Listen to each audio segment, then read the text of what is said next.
Welcome friends, knowledge ভার্সেটাইলে সবাইকে স্বাগত জানাই। গ্রামারের ডাউট ক্লিয়ার করতে চ্যানেলটি অবশ্যই সাবস্ক্রাইব করবে এবং নোটিফিকেশন পেতে বেল বাটনটি অ্যাক্টিভ করে দেবে। আজ আমরা জেরান্ড জেরান্ড কথার অর্থ হচ্ছে ভার্বের সাথে আইএনজি যোগ হয়ে সেই ভার্ব প্লাস আইএনজি যখন নাউনের মতন বাক্যে ব্যবহার হয় তখন তাকে জেরান্ড বলে। জেরান্ড নিয়ে ইতিমধ্যেই আমাদের একটি ক্লাস হয়ে গেছে, আজ আমাদের দ্বিতীয় পর্ব।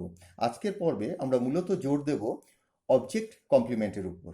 জেরান্ডের যে সমস্ত ব্যবহার রয়েছে সমস্ত ব্যবহার নিয়েই আলোচনা করব। তাছাড়াও অবজেক্ট কমপ্লিমেন্টের উপর আজ বিশেষ জোর দিয়ে আলোচনা করব। চলো মূল আলোচনায় এসে আমরা অবজেক্ট কমপ্লিমেন্ট সম্পর্কে বিস্তারিত জেনে নিই। জেরান্ড অর্থাৎ ভার্ব প্লাস আইএনজি এবং এটা নাউনের মতন কাজ করবে। তো জেরান্ডকে আজকে আমরা অবজেক্ট কমপ্লিমেন্ট রূপে কিভাবে ব্যবহার করা যায় সেটাই দেখব। ভার্বের পর ভার্বের অর্থ সম্পূর্ণ করার জন্য আমাদের অনেক ক্ষেত্রেই অবজেক্টের প্রয়োজন পড়ে, আবার অবজেক্ট সম্পর্কে আরও বিস্তারিত জানানোর জন্য অবজেক্টের পর কমপ্লিমেন্টের প্রয়োজন পড়ে। তো জেরান্ড যেটা ভার্ব প্লাস আইএনজি সেটাও কিন্তু কমপ্লিমেন্ট হিসাবে কিছু কিছু ক্ষেত্রে কাজ করে, যদিও এর ব্যবহার খুব একটা বেশি দেখা যায় না। তো একটা সমস্যা হলো জেরান্ডকে যখনই অবজেক্ট কমপ্লিমেন্ট রূপে ব্যবহার করা যায় দেখা যায় সেটা অনেক সময় প্রেজেন্ট পার্টিসিপেলের মতন হয়ে গেছে, আর নয়তো পাস্ট পার্টিসিপেলের ভূমিকায় সেটা রয়েছে, যদিও সেটা প্রেজেন্ট জেরান্ড। আমরা একবার উদাহরণের মাধ্যমে দেখছি। জেরান্ড অ্যাজ অবজেক্ট কমপ্লিমেন্ট অর্থাৎ বাক্যের যে ভার্বের পর যে অবজেক্ট থাকে সে অবজেক্ট সম্পর্কে অতিরিক্ত তথ্য দেবে যে শব্দ, যে ভার্ব প্লাস আইএনজি, তাকে বলবে হচ্ছে object complement gerund. She thought my movement dancing differently.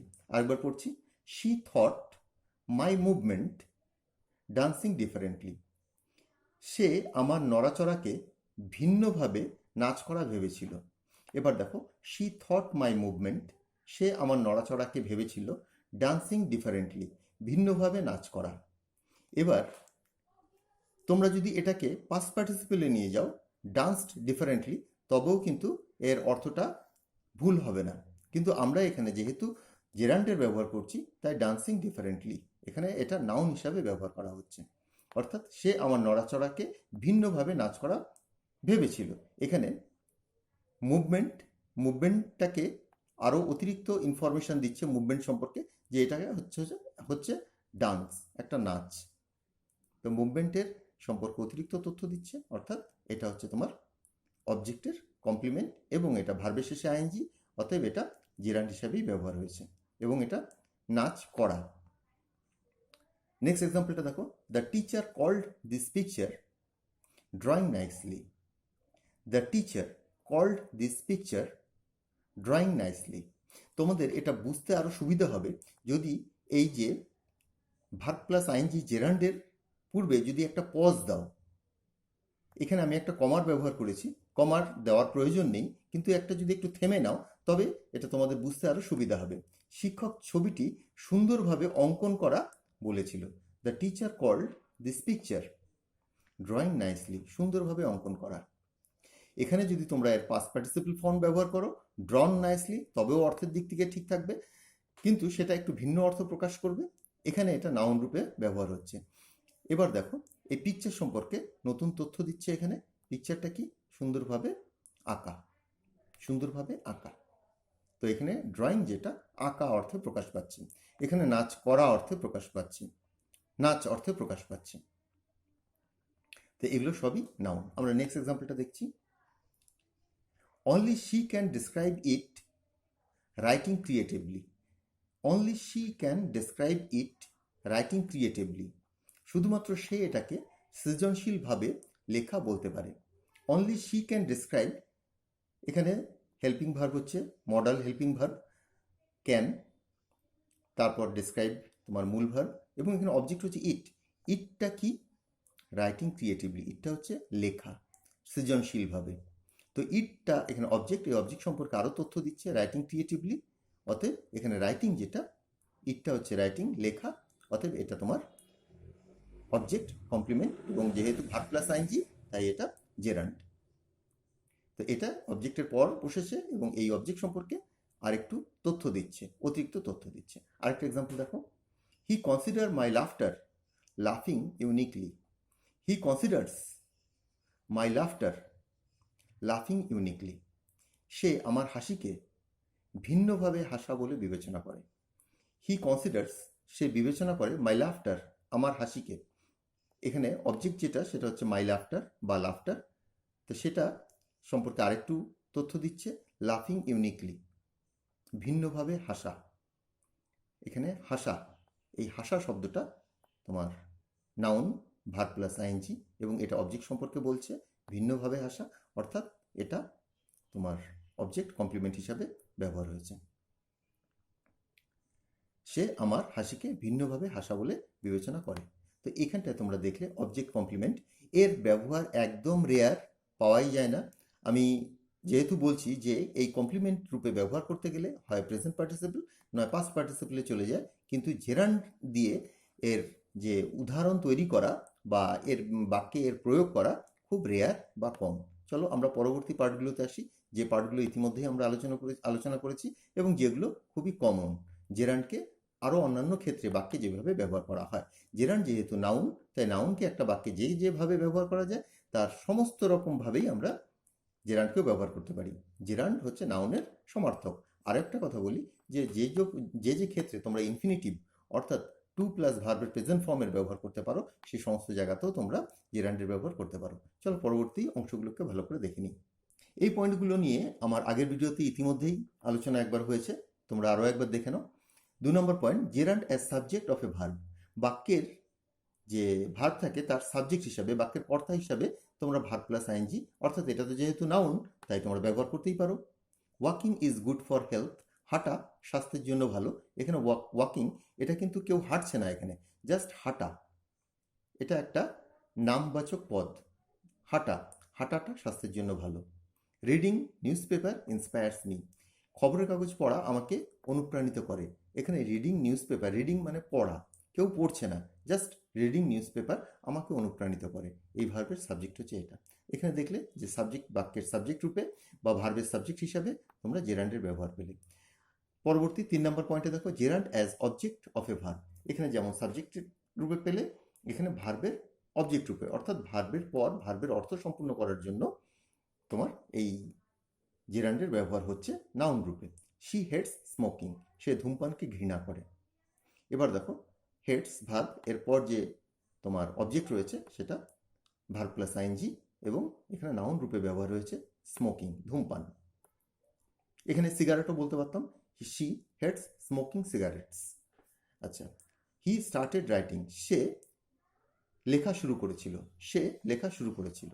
এখানে কেউ লিখছিল এমন কথা নয়, সেটা হচ্ছে এখানে রাইটিং, এটা নামবাচক পদ হিসাবে ব্যবহার হয়েছে নাউন হিসাবে, অর্থাৎ রাইটিংটা হচ্ছে এখানে জেরান্ড। সে লেখা শুরু করেছিল। রাইটিং কথার অর্থ হচ্ছে লেখা, স্মোকিং হচ্ছে ধূমপান করা, এবং এগুলো ভার্বের পর ব্যবহার হয়েছে, বাক্যের অবজেক্ট রূপে ব্যবহার হলো।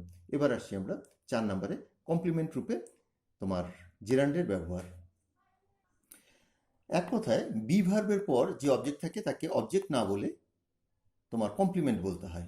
বি ভার্বের পর যে পদ থাকে সেটাকে তোমরা কমপ্লিমেন্ট বলবে, কারণ সেই শব্দটা দেখবে নাউন কথার অর্থ সেই বাক্যেরই সাবজেক্ট সম্পর্কে অতিরিক্ত তথ্য দিচ্ছে, অর্থাৎ সাবজেক্ট এবং সেই পদ বি ভার্বের পর যেটা রয়েছে সেটা একই বিষয় সম্পর্কে বলছে, অতএব এটা অবজেক্ট নয়। অর্থাৎ এখানে ভার্ব কোনো কাজ করে না, এখানে সাবজেক্ট কোনো কাজ করছে না যেটার প্রয়োগ তোমার অবজেক্টের মধ্যে এসে পড়ছে। তো বি ভার্বের পর যা থাকে সেটাকেই কমপ্লিমেন্ট বলে। এছাড়া কমপ্লিমেন্ট নিয়ে তোমাদের আর বেশি মাথা ঘামানোর দরকার নেই। What she likes is cooking, সে যা পছন্দ করে সেটা হলো রান্না করা। ইজের পর বসেছে, বি ভার্বের পর বসেছে, বি ভার্ব হচ্ছে অ্যাম, ইজ, আর, ওয়াজ, ওয়্যার। তো বি ভার্বের পর বসছে কুকিং, কেউ রান্না করছে না, রান্না করা বোঝাচ্ছে, অতএব এটা তোমার compliment. My hobby is watching TV, আমার শখ হলো টিভি দেখা। এখানে ওয়াচিং মানে টিভি কেউ দেখছে না, টিভি দেখা জাস্ট একটা নামবাচক পদ, একটা নাউন, টিভি দেখা, আমার শখ হলো টিভি দেখা। তো এই গেল তোমাদের কমপ্লিমেন্ট। বি ভার্বের পর যেটা থাকবে, যে নাউন থাক যাই থাক, তো সেটাই তোমার হচ্ছে কমপ্লিমেন্ট হিসাবে ব্যবহার হচ্ছে। 5 নম্বরে দেখো, অবজেক্ট অফ এ প্রিপোজিশন। এবার সমস্ত প্রিপোজিশনের পরেই হয় নাউন বসে নয় প্রোনাউন বসে, সেটাই তোমার প্রিপোজিশনের অবজেক্ট। তো আমাদের ভার্ব প্লাস আইএনজি যেহেতু নাউন, অর্থাৎ জেরান্ড যেহেতু নাউন, তো অতএব প্রিপোজিশনের পরেও এর স্বাভাবিকভাবে ব্যবহার হবে। তো দুটো এক্সাম্পল দেখে নাও। She is interested in writing, সে লেখা নিয়ে আগ্রহী, এবার ইন্টারেস্টেডের পর ইন বসেছে এবং তারপর ভার্বের শেষে আইএনজি, অতএব এটা নাউন ফর্মে ব্যবহার হয়েছে। তো এখানে প্রিপোজিশনের পর যেহেতু বসেছে তাই object of a preposition. I am tired of standing, আমি দাঁড়িয়ে ক্লান্ত, মানে আমি অনেকক্ষণ দাঁড়িয়ে ক্লান্ত। তো এখানে স্ট্যান্ডিং এটা দাঁড়িয়ে এবং এর আগে প্রিপোজিশন রয়েছে, অতএব প্রিপোজিশনের অবজেক্ট। আমরা এবার 6 নম্বর পয়েন্টে আসছি।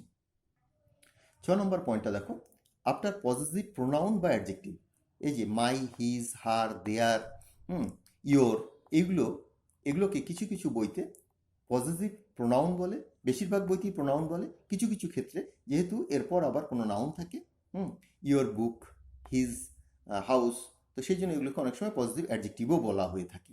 তো যাই হোক, আমি দুটোই লিখে দিয়েছি, পজিটিভ প্রোনাউন বা পজিটিভ অ্যাডজেক্টিভ, এরপরও কিন্তু আমাদের এই জেরান্ডের ব্যবহার হয়ে থাকে। এছাড়াও পজিটিভ নাউন বা প্রোনাউন ব্যবহার না করে যদি সেখানে নাউনের ব্যবহার হয় তবে আমরা অ্যাপোস্ট্রফি এস এর ব্যবহার করি, সেটাও এখানে লিখে দিয়েছি, যেমন ফাদার্স, মাদার্স, তপনস ইত্যাদি।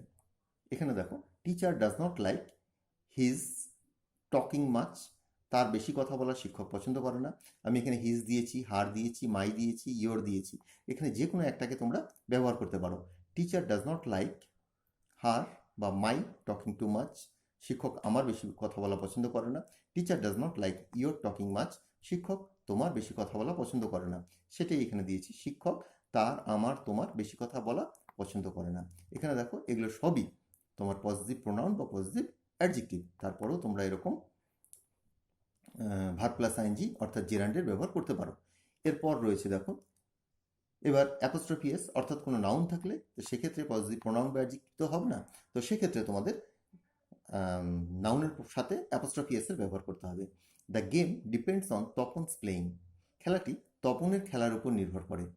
তো বা ম্যাচটি তপনের খেলার উপর নির্ভর করে। Tapan's playing, Tapan apostrophe S, Tapan's playing. এখানে প্লেইংটা তোমার এতক্ষণে জেনেই গেছো যে খেলা, এখানে প্লেইং মানে কেউ খেলছে এমন কিছু বোঝাচ্ছে না, জাস্ট খেলা অর্থ প্রকাশ করছে। অতএব এটা হচ্ছে তোমার জেরান্ড এবং এটা পজিটিভ কেসের পর ব্যবহার হচ্ছে। এখানে পজিটিভ অ্যাডজেক্টিভ বা প্রোনাউন, এখানে পজিটিভ কেস। তারপর 7 নম্বরে আসছে অ্যাজ নমিনাল কম্পাউন্ড। তোমরা নমিনাল কম্পাউন্ড জানো, দুটো নাউন জুড়ে দিয়ে একটা নতুন অর্থ প্রকাশ করা হয়। তো সেই ধরনের যে নাউনগুলো থাকে সেগুলোকে নমিনাল কম্পাউন্ড বলে। তো সেক্ষেত্রেও আমরা কিন্তু এই ভার্ব প্লাস আইএনজির ব্যবহার দেখে থাকি জেরান্ড হিসাবে।